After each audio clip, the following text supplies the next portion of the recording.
Bismillahirrahmanirrahim. Alhamdulillah. Wassalatu wassalamu ala Rasulillah wa ala alihi wa sahbihi wa man walah, amma ba'd. Sahabat-sahabat, ikhwan dan akhwat yang dimuliakan oleh Allah Subhanahu wa taala. Hiburan lain bagi kita yang ditimpa musibah, yang ditimpa ujian oleh Allah Subhanahu wa taala adalah merenungkan nasihat-nasihat para ulama salaf rahimahumullahu ta'ala ketika mereka mengingatkan kita semua tentang betapa besarnya, betapa mulianya kesabaran dalam menghadapi setiap ujian dan musibah dari Allah Subhanahu wa ta'ala. Karena itu Syekh Ahmad Farid hafizahullahu ta'ala di dalam kitabnya yang kita kaji, Tasliyatu Al-Musab bima fil balwa minan naf'i was thawab, beliau mengatakan wa mimma yutasalla bihi wa mimma yatasalla bihi al-musabu ma ruwiya 'anis salafis salihin fi bayani fadlis sabri wa thawabis sabirin. Di antara penghibur hati orang yang ditimpa musibah adalah dengan membaca, menelaah apa yang diriwayatkan dari para salaf yang saleh yang menjelaskan tentang keutamaan sabar dan betapa besarnya pahala kesabaran yang akan didapatkan oleh mereka yang bersabar. Di antaranya misalnya apa yang diriwayatkan dari Al-Khalifah Ar-Rashid, Khalifah Umar ibnu Abdul Aziz rahimahullahu ta'ala, yang mengatakan ma an'amallahu ala abdihi ni'matan fantaza'aha minhu fa'adahu makanaha as-sabra illa kana ma 'awwadahu khairan mimman taza'ahu minhu. Kata Umar ibnu Abdul Aziz, ma an'amallahu ala abdihi ni'matan, tidaklah Allah Subhanahu wa ta'ala mengaruniakan satu nikmat kepada hambanya,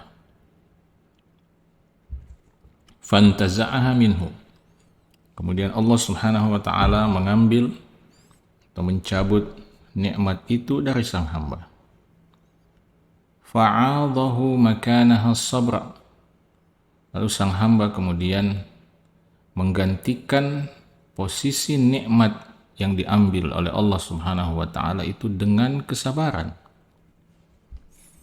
Illa kana ma'awadahu khairan mimman taza'ahu minhu, melainkan pasti pengganti yang akan Allah berikan kepada hamba itu jauh lebih baik dari nikmat yang Allah ambil dari sang hamba tersebut. Penjelasan atau perkataan Umar ibn Abdul Aziz ini adalah perkataan yang didasarkan pada hadis Nabi Shallallahu Alaihi Wasallam yang menjelaskan bahwa tidaklah seorang hamba meninggalkan sesuatu karena Allah Subhanahu Wa Taala, melainkan Allah akan menggantikannya dengan yang lebih baik dari itu.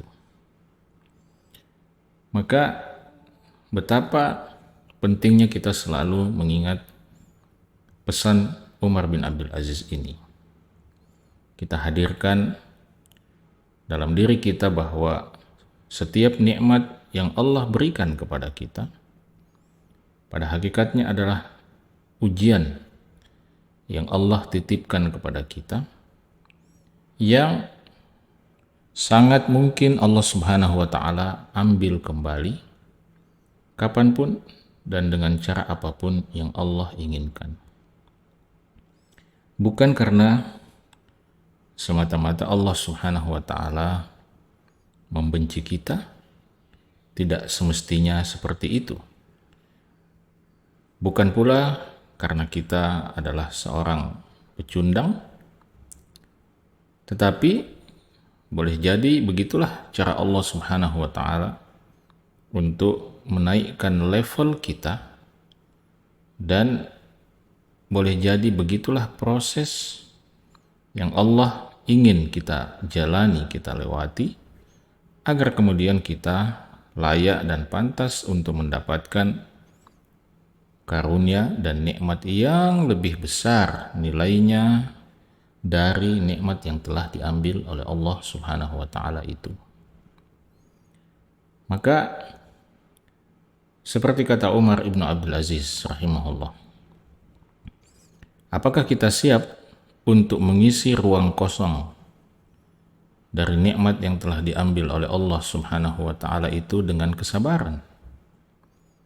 Apakah celah yang tersisa saat nikmat itu diambil oleh Allah Subhanahu wa taala bisa dengan segera kita isi dengan kesabaran hati, dengan kesabaran jiwa? Kalau kita bisa melakukan itu, sahabat-sahabat sekalian, maka insya Allah Allah Subhanahu wa taala akan memberikan kita pengganti yang jauh lebih baik, jauh lebih membahagiakan kita daripada nikmat yang Allah berikan. Meskipun harus kita pahami dengan baik bahwa pengganti yang baik atau pengganti yang lebih baik dari Allah Subhanahu wa taala itu jangan sampai kita maknai atau selalu kita maknai sebagai pengganti yang sifatnya material.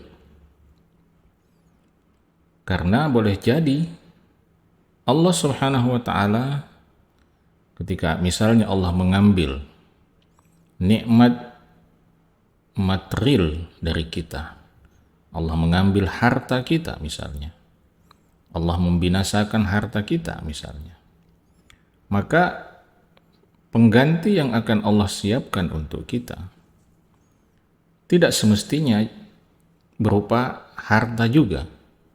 Ketika Allah misalnya mengambil harta Anda 100 juta misalnya, maka tidak semestinya pengganti harta yang hilang 100 juta itu adalah 200 juta. Atau misalnya 7 kali lipatnya, 700 juta. Tidak semestinya seperti itu.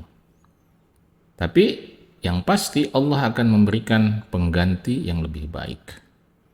Boleh jadi pengganti yang lebih baik itu wujudnya adalah perasaan bahagia, perasaan tenang, anak-anak yang soleh, istri atau pasangan hidup yang soleh dan solehah, kesempatan untuk beribadah lebih banyak kepada Allah Subhanahu wa taala, kesempatan untuk bisa lebih sering berkhalwat, berduaan dengan Allah Subhanahu wa taala. Itu semua adalah pengganti-pengganti yang jauh lebih baik nilainya dibandingkan pengganti-pengganti yang sifatnya material. Poin utamanya adalah bahwa Allah Subhanahu wa taala akan menggantinya dengan pengganti yang jauh lebih baik dari apa yang Allah ambil dari kita. Kemudian sahabat-sahabat, ikhwan dan akhwat yang dimuliakan oleh Allah Subhanahu wa taala, dikutip juga atau diriwayatkan oleh Yunus bin Zaid rahimahullahu taala. Dia pernah mengatakan, Sa'altu Rabi'ata ibn Abi Abdirrahman. Saya pernah bertanya kepada Rabi'ah bin Abi Abdirrahman, Ma muntahas sabr? Apakah gerangan puncak kesabaran itu? Seperti apakah bentuknya? Puncak kesabaran, level tertinggi dari kesabaran seorang hamba itu.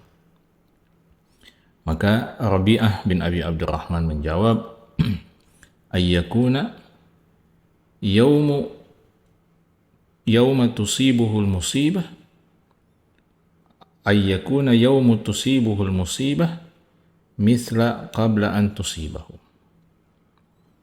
Puncak kesabaran itu kata Rabi'ah bin Abi Abdurrahman, adalah ketika hari di saat engkau atau di saat seseorang itu ditimpa musibah, keadaan dan kondisinya sama saja dengan hari sebelum ia ditimpa musibah.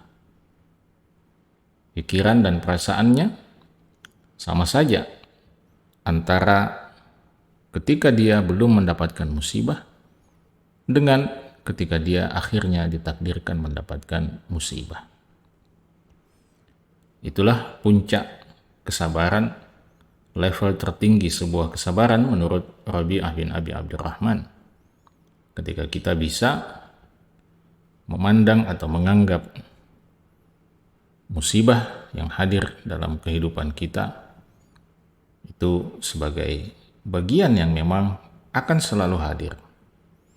Dia seperti nafas, dia seperti udara yang kita hirup, yang akan selalu ada, yang akan selalu kita hirup, sehingga saking wujudnya, saking eksisnya ujian dan musibah itu dalam kehidupan kita setiap hari, sehingga perasaan hati kita menjadi lebih kuat, menjadi lebih terbiasa, sehingga bagi kita sama saja saat ketika mendapatkan musibah maupun saat ketika kita tidak mendapatkan musibah.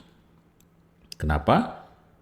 Karena kita sekali lagi memahami betul bahwa seperti itulah tabiat kehidupan dunia ini. Tidak akan pernah ada hari di mana kita akan terluput dari ujian Allah subhanahu wa ta'ala. Sahabat-sahabat, ikhwan dan akhwat yang dimuliakan oleh Allah subhanahu wa ta'ala, itulah beberapa kutipan nasihat dari sebagian ulama salaf tentang bagaimana kita menguatkan hati kita, bagaimana kita meneguhkan hati kita, menyabarkan hati kita dalam menghadapi dan merespon setiap ujian dan musibah yang Allah takdirkan, yaitu dengan cara mengubah persepsi kita, mengubah cara pandang kita terhadap ujian-ujian itu, terhadap musibah-musibah itu, terhadap cobaan-cobaan itu. Dengan cara seperti itu, maka insya Allah kita jauh lebih mudah beradaptasi dan menjadikan setiap ujian dan musibah itu sebagai jalan yang semakin mendekatkan kita kepada Allah subhanahu wa ta'ala. Semoga bermanfaat. Assalamualaikum warahmatullahi wabarakatuh.